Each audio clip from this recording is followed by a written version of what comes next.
এত মজা। স্ট্রবেরি বাগান থেকে আসছি, চারোদিকে দেখেন লাল হয়ে আছে, পাইকা পাইকা, সবাই পিকিং করতেছে। তো এটা কামড় দেখিয়ে দেখাচ্ছি, এত মিষ্টি।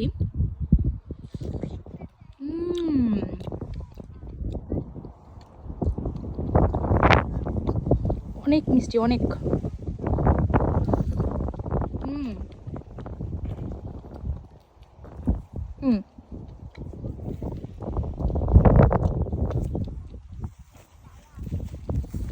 ছোটগুলো আছে,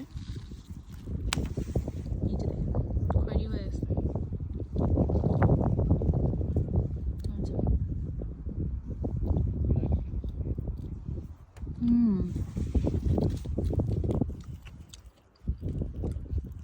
এটার সাইজ একটু ছোট।